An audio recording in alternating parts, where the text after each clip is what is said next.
అయితే ఇక్కడ వారు కొన్ని విషయాలు మరి సందర్భంగా గుర్తు లేదో రాలేదో నాకు తెలియదు. వారికి మీ ద్వారా గుర్తు చేయదలుచుకున్నాను. 2011 సంవత్సరంలో శాసనమండలి ఎన్నికలలో భారతీయ జనతా పార్టీ టీఆర్ఎస్ పొత్తు పెట్టుకున్నారు.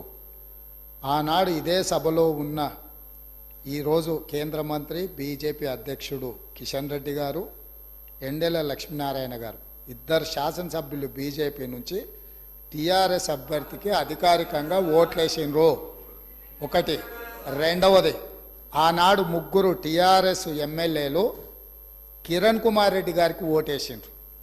ఆ ముగ్గురు ఎవరే అంటే ఏనుగు రవీందర్ రెడ్డి గారు, కావేటి సమ్మయ్య గారు, కల్వకుంట్ల విద్యాసాగర్ రావు గారు. ఆ ముగ్గురు టీఆర్ఎస్ అభ్యర్థికి ఓటేయకుండా కిరణ్ కుమార్ రెడ్డి గారికి మద్దతు ఇచ్చినందుకు చంద్రశేఖరరావు గారు వారిని పార్టీ నుంచి బహిష్కరించడం జరిగింది. ఆ సందర్భంగా ఎమ్మెల్యేలు ఏం చెప్పిండ్రంటే, అయ్యా మీ అల్లుడు గారే మమ్మల్ని ఇక్కడ ఓటేయమని చెప్తే మేము పోయి అక్కడ ఓటేసినాము, ఓటేయమన్న మీ అల్లుడినేమో ఇంట్లో పెట్టుకున్నావు, మమ్మల్ని పార్టీ నుంచి ఎట్లా బహిష్కరిస్తావు అని వాళ్ళు మాట్లాడడంతో తిరిగి 2014లో వారికి టికెట్లు ఇవ్వడం జరిగింది. నెంబర్ 1. నెంబర్ 2, 2014 నుంచి 2023 వరకు పార్లమెంటులో ఏ సందర్భం వచ్చినా అధికారికంగా అక్కడ రికార్డులు ఉన్నాయి. కావాలంటే వారి పెద్దలు పోచారం శ్రీనివాసరెడ్డి గారు, నామ నాగేశ్వరరావు గారికో లేకపోతే కేశవరావు గారికో వారు అడిగితే ఎన్ని బిల్లులు వచ్చినప్పుడు లోక్సభలో కానీ రాజ్యసభలో కానీ వారు ఎవరి పక్షాన నిలబడి ఎవరికి మద్దతు పలికినరో అక్కడ సజీవంగా సాక్ష్యాలు ఉంటాయి. 3 తలాక్ కావచ్చు, 370 ఆర్టికల్ కావచ్చు, రైతు వ్యతిరేక నల్ల చట్టాలు కావచ్చు, జిఎస్టీ కావచ్చు, నోట్ల రద్దు కావచ్చు, ఇట్లా చెప్పుకుంటూ వెళ్తే కొన్ని వందల బిల్లులు లోక్సభలో రాజ్యసభలో వచ్చినప్పుడు టీఆర్ఎస్ పార్టీ స్పష్టంగా ఒక సందర్భంలో రాజ్యసభ సభ్యుడు అక్కడ బిల్లు ఉన్నదంటే ప్రత్యేకమైన విమానం వేసుకొని పోయి మోడీ గారికి అనుకూలంగా ఓటేయడం జరిగింది. Bharatiya Janata party, BRS, BJP ఒకే రకమైన ఆలోచన విధానంతో గత 10 సంవత్సరాలు ప్రభుత్వాలను కలిసి నడుపుకున్నారు. వాళ్ళిద్దరు కలిసి చర్చించుకున్నారు.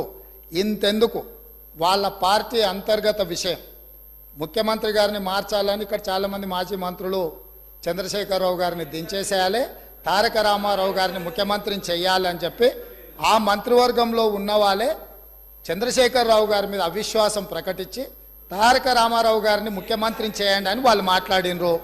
వాళ్ళందరూ ఒత్తిడి తట్టుకోలేక చంద్రశేఖరరావు గారు వెళ్ళి నరేంద్ర మోడీ ప్రధానమంత్రిని కలిసి నేను అక్కడి నుంచి మా వాళ్ళు తప్పుకోమంటుండ్రు, తప్పుకుంటా తారక రామారావు గారిని తెలంగాణ రాష్ట్రానికి ముఖ్యమంత్రిని చేస్తా, మీరు నాకు అనుమతి ఇవ్వమని అడిగినరని, నేను వారసత్వ రాజకీయాలు లేకపోతే రాచరికాలను నేను సమర్థించను, నేను వ్యతిరేకిస్తున్నా, అది ఎలా సాధ్యమో అని నేను చంద్రశేఖరరావును నిలదీసినని భారత ప్రధానమంత్రి తెలంగాణ రాష్ట్రానికి వచ్చినప్పుడు స్పష్టంగా ప్రకటన చేసిండు. ఇప్పుడు పెద్దలు శ్రీనివాసరెడ్డి గారిని నేను అడుగుతున్నా, మీకు ఎలాంటి సంబంధాలు లేకపోతే, అనుబంధం లేకపోతే, ఆయన అనుమతితోనే మీరు నిర్ణయాలు తీసుకోకపోతే మీ పార్టీ అంతర్గత వ్యవహార ముఖ్యమంత్రిని మార్చుకోవడం అనేది, అట్లాంటి విషయం కూడా మోడీ గారి అనుమతిని అడిగిందంటే మీ బంధం ఫెవికల్ బంధం. ఒకవేళ మీకు కేసీఆర్ గారు చెప్తుండ్రో లేదో వాస్తవాలు ఒక్కసారి ఇప్పుడు నేను చెప్పిన చరిత్రను మొత్తము వారు తెలుసుకోవాల్సిందిగా నేను కోరుతున్నా. మీకు కొన్ని చెప్తాడు, కొన్ని దాస్తాడు. కాబట్టి దాసినై మీకు ఒకవేళ ఎప్పుడైనా అనుమానం వస్తే మీరు ఎప్పుడైనా నన్ను అడగొచ్చు, స్వేచ్ఛగా వచ్చి కలవచ్చు. మిగతా వివరాలన్నీ కూడా నేను మీ దృష్టికి తీసుకొస్తా. పోచారం శ్రీనివాసరెడ్డి. మేమందరం కూడా కలిసి పనిచేసినాం సార్. తెలుగుదేశం పార్టీలో వారు ఉన్నారు, మేమున్నాం, కష్టపడి పనిచేసినాం. వారు ఈరోజు ఒక నిమిషం వినండి, ఇదే ఓపిక ఉండాలండి. శాసనసభలో మాట్లాడే ఓపిక కాదు, ఇనే ఓపిక కూడా ఉండాలి. వారు చెప్పారు. ఒక్క నిమిషం బ్రదర్ వినండి. వారు అవకాశం ఇస్తే మాట్లాడండి. Please please please cooperate. వారు మాట్లాడడానికి ఒకవేళ బీజేపీతోనే మాకు పవికాల సంబంధం ఉంటే నలుగురు బీజేపీ శాసనసభలు ఓడించినటువంటి అభ్యర్థులు ఎవరు సార్? బీఆర్ఎస్ పార్టీ అభ్యర్థి ఓడించాం. 2011లో గౌరవ ముఖ్యమంత్రి గారు అన్నారు, 2011లో ఆ రోజు శాసన మండలికి ఎన్నిక జరిగితే ముగ్గురు టిఆర్ఎస్ శాసనసభ్యులు కాంగ్రెస్ ఓటేసినటువంటి మాట వాస్తవం. సస్పెండ్ చేసిండ్రు.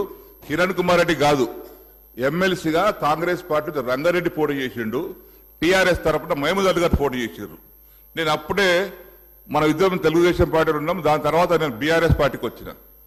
టీఆర్ఎస్ పార్టీకి వచ్చిన తర్వాత నాకు కూడా బలవంతం చేసిండ్రు, మీరు కూడా రంగారెడ్డి కోటేయమని.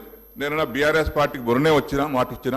నేను టీఆర్ఎస్ పార్టీ అభ్యర్థిగా ఓటేసి తప్పితే ఇంకో దానికి వేయనంటే మీరు చెప్పినటువంటి 3 పేర్లు నేను రిపీట్ చేయదలుచుకోలేదు.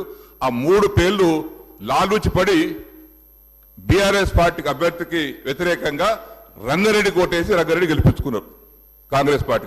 రెండవది తమరు అన్నారు సంబంధం బీజేపీ ముఖ్యమంత్రి కావాలి, ముఖ్యమంత్రి మార్చాలంటే వారికి అవసరం సార్ అడగదాల్సింది.